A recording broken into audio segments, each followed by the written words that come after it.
Hola, ¿qué tal? Espero que estén bien. Vamos a revisar ahora la resolución del problema 6.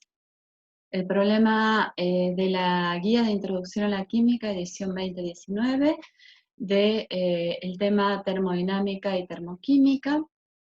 Este problema es un problema que pide bastantes cosas, es un ejercicio que tiene muchos incisos. Fíjense que llegamos hasta el inciso E.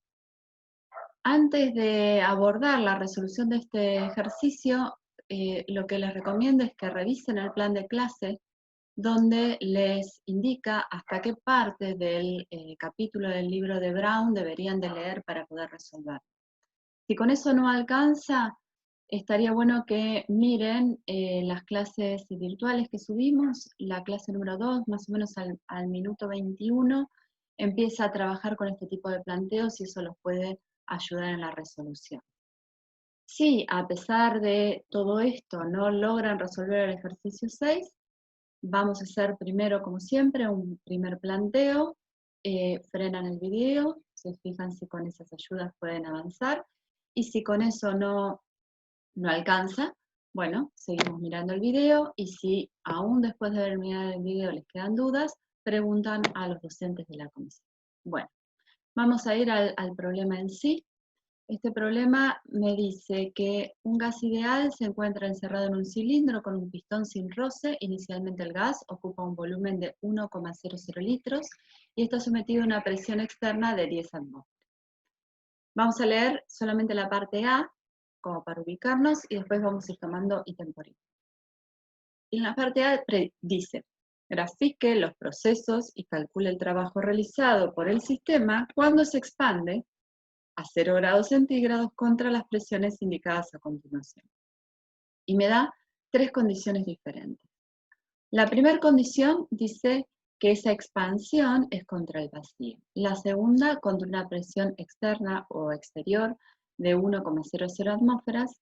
Y la tercera situación es en dos etapas, donde en la primera etapa hay una expansión contra una presión externa de 5 atmósferas y en la segunda etapa una expansión contra una presión externa de 1. Bueno, vamos a revisar un poquito. Primer dato importante es que estamos hablando de un gas ideal. Entonces eso quiere decir que las condiciones del gas ideal se van a cumplir en todo el ejercicio con el que estoy trabajando. Entonces, el hecho de ser un gas ideal, ¿sí?, tanto para este problema como para los que hagamos después, me marca me da dos herramientas. Por un lado, que si es un gas ideal cumple con la teoría cinética de los gases. Bien. Y por otro lado, que P por B es igual a nRT, o si quieren decirlo de otra forma, se comporta siempre como gas ideal. No importa en qué situación yo esté, siempre se va a tener que cumplir esta ecuación. También puedo, si se cumple la ecuación general del gas ideal, quiere decir que se cumplen las ecuaciones de todas las leyes de los gases. O sea que puedo usar la expresión completa o usar, por ejemplo, la ley de Boyle o la ley de Gay-Lussac si me sirve para la situación en la que estoy trabajando. Bien. Me da como situaciones iniciales un volumen y una presión. Entonces, esos voy a llamarlos o los voy a marcar como un volumen 1, que es de 1,00 litros, y una presión, que es una presión externa, 1, que es igual a 10,0 atmósferas. Esta sería mi situación inicial. Pero cuando empieza el problema a enunciar el inciso A, me da un dato más. Me dice que la temperatura es 0 grados centígrados. O sea que en esta situación inicial en la que me encuentro, la temperatura es 0 grados centígrados, y antes de hacer cualquier otra cosa, como la temperatura está en grados centígrados, la voy a pasar a Kelvin directamente. Así no meto la pata después y no me distraigo con eso en el campo. Bien. Ahora, con esto tenemos el principio, esta sería la situación inicial del problema. Fíjense ustedes que es el volumen, la presión y la temperatura, pero no es el número de moles, que puede ser o no relevante, dependiendo de lo que yo piense que va a ocurrir al resto del problema, lo puedo o no hacer. como una recomendación, sobre todo para cuando están haciendo los ejercicios, que recién están empezando con esto, yo les suelo decir que aunque no se los pidan explícitamente y no sepan si lo van a necesitar después, como un ejercicio, estaría bueno, por ejemplo, calcular cuánto es la cantidad de moles con las que estoy trabajando. Así me queda la situación inicial descrita correctamente y así también me acuerdo de que esto se cumple. Entonces acá voy a poder calcular que el número de moles va a ser P por B sobre RT, ¿sí? Reemplazo con el volumen, la presión y la temperatura en grados Kelvin, y cuando hacen esa cuenta van a llegar a que N es igual a 0,45. ¿Sí? Bien. Ahora, en este ejercicio me hablan de una expansión. ¿Qué quiere decir una expansión? Me están hablando, sí o sí, de una expansión. Una expansión quiere decir que el volumen final va a ser siempre mayor que el volumen inicial. Y eso lo tengo que chequear todas las veces que yo vaya a hacer mis cálculos. Porque a veces cuando se trabaja con tantos volúmenes y presiones, con tantos subíndices y tantas situaciones, por ahí en el conjunto de datos, cuando uno tiene que elegir qué dato tiene que usar, por ahí se confunde. Guarda, o sea, si es una expansión, siempre el volumen final al que llego tiene que ser mayor que el inicial, si no, no es una expansión. ¿De acuerdo? Bien. Y lo otro que me dice es que esta expansión es isotérmica. Si la expansión es isotérmica, ¿sí? Entonces quiere decir que la temperatura final coincide con la temperatura inicial y por lo que sabemos de este ejercicio es 273 grados Kelvin. ¿Sí? Bien.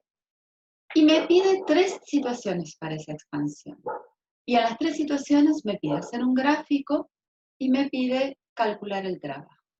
Esas 3 situaciones son contra el vacío, contra una presión externa que me da un valor y en 2 etapas con 2 presiones. En los 3 casos, el trabajo que me está pidiendo calcular es el trabajo irreversible contra una presión externa constante, que lo vamos a calcular como menos el valor de la presión externa por el volumen final menos el volumen inicial. Algo que suele costar en este tipo de ejercicios es, por un lado, que no siempre se tienen todos los valores de presiones y volúmenes en todas las situaciones o en todos los puntos de interés. Eso no debería de ser un problema porque en cada uno de esos puntos de interés yo puedo usar la ley del gas ideal y calcular el dato que me falta. Si tengo la presión, saco el volumen, si tengo el volumen, el número de moles, lo que haga falta. No hay ningún problema. La otra cuestión es cómo relacionar esta presión externa con la presión del gas, que es la presión que está acá, porque esta es la presión del gas ideal, y no necesariamente tiene por qué ser igual a la presión externa. La idea es que un sistema evoluciona en cuanto haya un gradiente, una diferencia que hace de fuerza impulsora para esa evolución. Entonces, un gas se va a expandir hasta que su presión sea igual a la externa. Y después no tiene sentido que pase nada más, porque ya las 2 presiones están igualadas. O un gas se va a comprimir hasta que su presión sea igual a la externa. Entonces, cuando hablamos de presión externa, es una buena idea acordarse que nos estamos refiriendo a la presión final del gas, que no siempre es la de la situación del final, pero siempre que hablen de la presión externa va a ser la presión final a la que va a llegar el gas. ¿De acuerdo? Bueno, entonces, en el inciso I es bastante sencillo, porque si la expansión es contra el vacío, ¿sí? Entonces la presión externa es igual a 0. Si la presión externa es igual a 0, el trabajo directamente me da igual a 0. En el inciso II me dice, vamos a ir haciéndolos, acá se ve todavía, sí. En el inciso I me habla del vacío. Entonces, en el vacío la presión externa es igual a 0. Entonces, el trabajo en el inciso I va a ser igual. En el inciso II me dice que la presión externa es igual a, aunque lo encuentre, 1 atmósfera. Acá, entonces ya tengo el valor de la presión externa.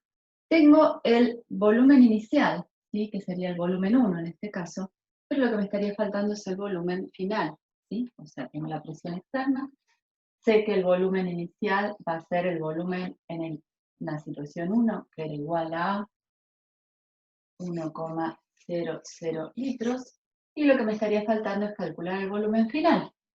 ¿Cómo calculo el volumen final? Otra vez usando la ley del gas ideal. Va a ser el número de moles por R por T dividido la presión final, y la presión final va a ser la presión externa, que es de 1 mol.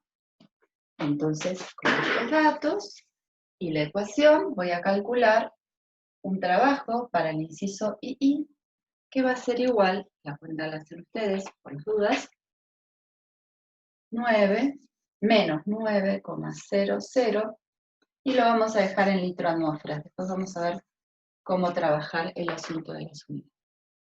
Bien, hasta acá sin problemas. El inciso II me plantea una expansión en 2 etapas. O sea que hago una primera etapa desde el volumen 1, desde esta situación inicial, hasta un volumen 2. Y en esa primera etapa, el volumen inicial va a ser el volumen 1 y el volumen final va a ser el volumen 2. Y después voy a hacer una segunda expansión en una segunda etapa, una expansión en una segunda etapa. Y en esta segunda etapa, el volumen inicial va a ser el volumen 2 y el volumen final va a ser el volumen 3. Tanto el volumen 2 como el volumen 3 los voy a tener que calcular a partir de las presiones externas que me dan para cada etapa. Y el volumen del proceso total, o sea, el volumen III, va a ser igual a la suma del volumen el trabajo del proceso total, el trabajo III, va a ser igual al trabajo que corresponde a la primera etapa más el trabajo que corresponde a la segunda etapa. Fíjense si con esta explicación lo pueden hacer y seguimos en el otro video.